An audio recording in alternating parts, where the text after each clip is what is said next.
In this game, winners win, and I only back winners. Trainer Kenny McPeak is a proven winner, and his horses are in my portfolio. And now they can be in yours too. McPeak's champion horses and Derby hopefuls are now featured on Morning Line.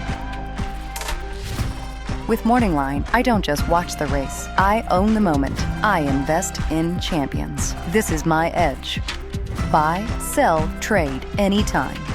Morning Line, own the game.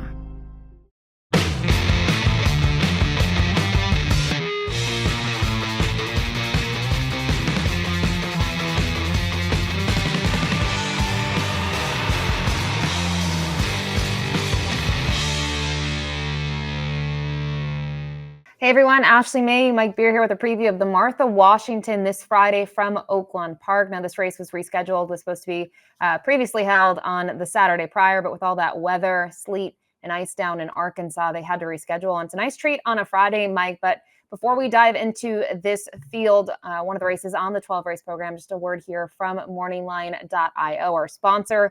Morningline.io allows you to unlock access to some of racing's most coveted bloodlines, mares and colts connected to championship pedigrees.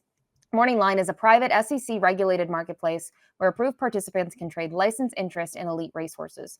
No ongoing costs. Build your stable only at morningline.io. So a lot of changes, Mike, in terms of the calendar, in terms of racing the last week and a half or so. And a nice treat on Friday at Oaklawn is going to be that sixth race. We mentioned it's the Martha Washington. It's for the 3-year-old fillies, a mile and a 16th. And these are fillies that kind of have maybe the Kentucky Oaks down the road on their sights. And it's just a field of 8. But, the way I viewed it, maybe there will be some fillies that do take a step forward and surprise us. But there's really 2 that stand out.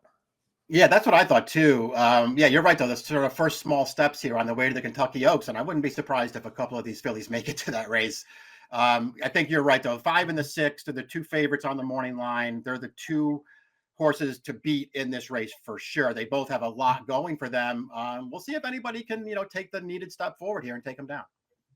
I think it's also intriguing. They have very similar running styles to date. So we'll see how the betting board is able to separate them. One with that local race most recently in the year's end, that being Counting Stars at Oaklawn, and then Hit Parade trying a new track. We'll take a look at the time form US pace projection here. And got some horses that are stretching back out in distance. And 2 of them to kind of key in on here are the top 2 in here. The 8 Grace is Free, who kind of shook to the front there in the Mockingbird going 6 furlongs at Oaklawn, as well as the runner-up Nickel and Dime, which it's also intriguing, Mike. They're going to have the bookends here in the starting gate.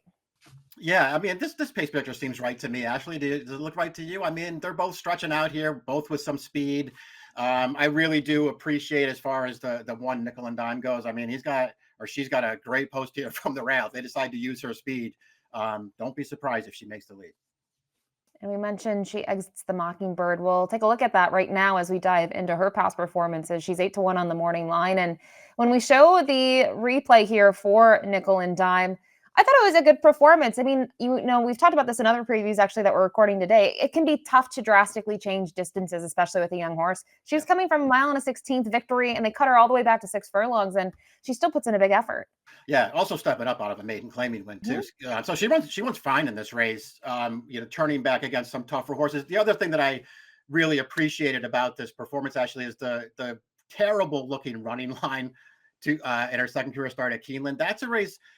The first time, because she made the lead in her debut, she didn't make the lead that day. She didn't break well, and she just hated getting hit with kickback in there. Just sort of basically pulled herself out of the race. She was way more professional last time when she didn't make the lead and ran on through the stretch. We already know that she can stretch out because she broke her maiden around 2 turns at Churchill. So, I mean, I don't think this is an easy race for her by any means, but there are some things to like about this horse.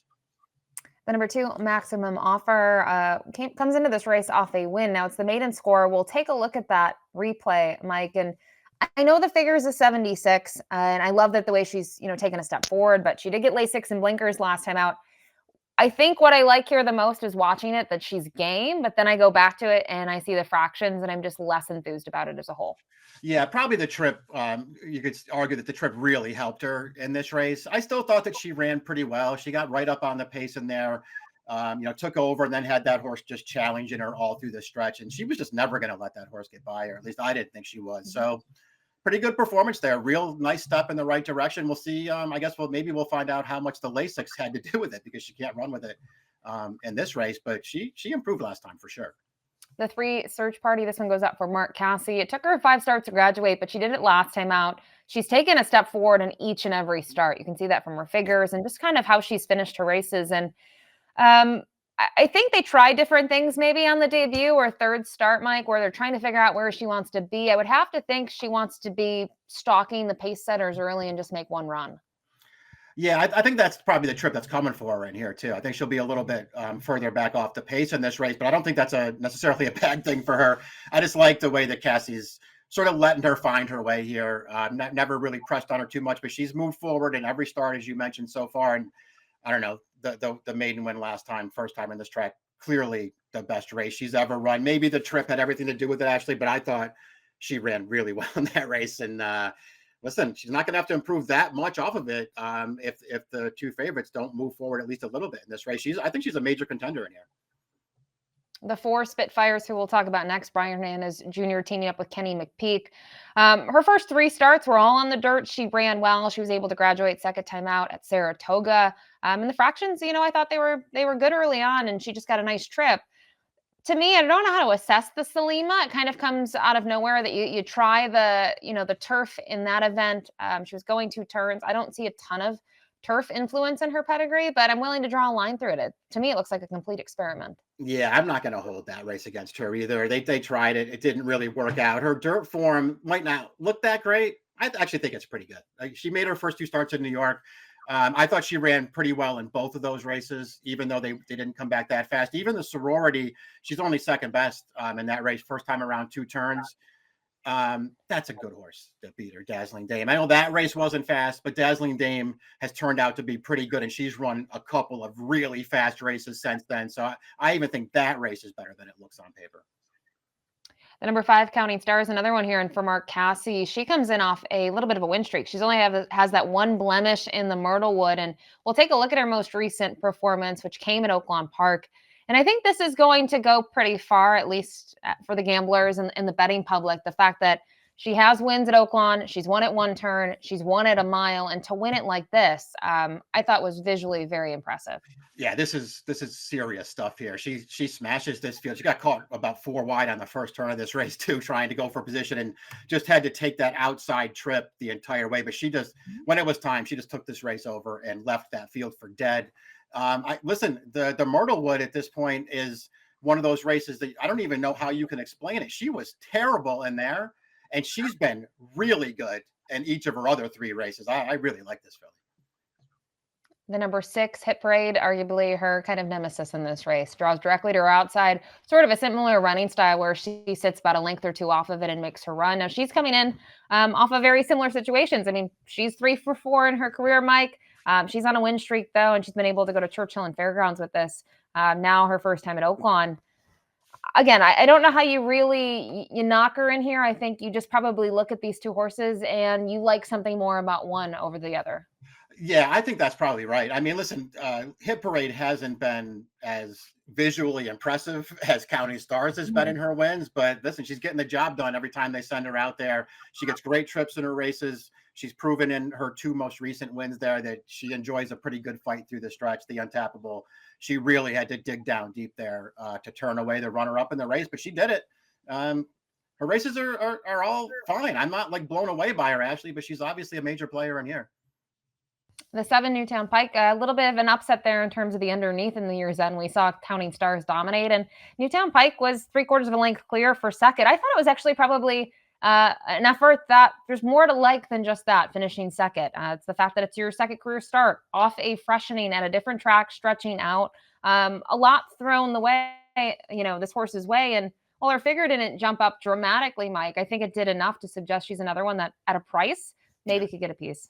Yeah, we'll see how much. I guess we'll see how much closer she can make it with Counting Stars here. She's got a pretty big gap to close on that filly based on the year's end. But listen, I agree with everything else you said about her. I mean, not an easy thing to do, to stretch out, ship down here, go 2 turns for the first time in a stakes race right off a maiden win. Acquitted herself pretty well. Gonna have to do a lot better than that in this race. And she's also a horse who hasn't shown a ton of speed yet. So we'll see what kind of trip she can get.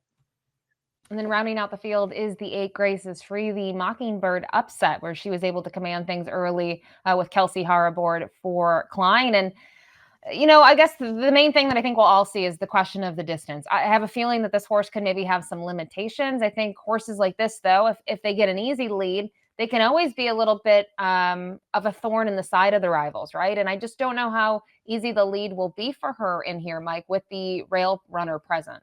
Yeah, I didn't see her getting loose on the lead in this race. I'm with you on that. And even if she did, the two favorites, they're just both really tactical horses. I don't think it's going to be a big advantage for anybody making an early lead in this race.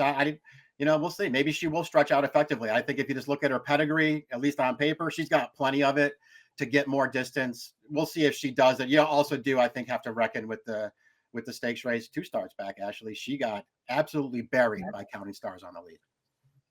All right, Graces Free going to round out the field here for the Martha Washington. We'll move over to our top selections, and don't think it's really shocking that these are the 2 that we gravitate towards. And I think, we look at the 5 probably Counting Stars based on the visual component too, right? Mike, being at Oaklawn Park, winning like that, the Cassie barn being on fire. I mean, there's a lot of things that suggest that I think she'll be the post-time favorite. Yeah, I think she might be too. Yeah, I just prefer her. Between the 2 favorites, I just really prefer her. I actually feel like if I was going to bet this race, Ashley, I'd probably try to beat the 6 out of Exactas and use the 5 maybe with some of the other horses that I have in the mix there. I put the other Cassie in for 3rd. And I even think McPeak's horse did too. I think that's kind of an underrated maiden win last time. I could use that horse. Yeah, similar tactics here. We both use the 5 and 6, but go elsewhere underneath for a price. Your price comes in the form of the 2 maximum offer, and thought the 1 and the 7 were the most intriguing for me. So 5-6-3-2 for Mike, 5-6-1-7 for me. It's the Martha Washington this Friday from Oaklawn. Good luck.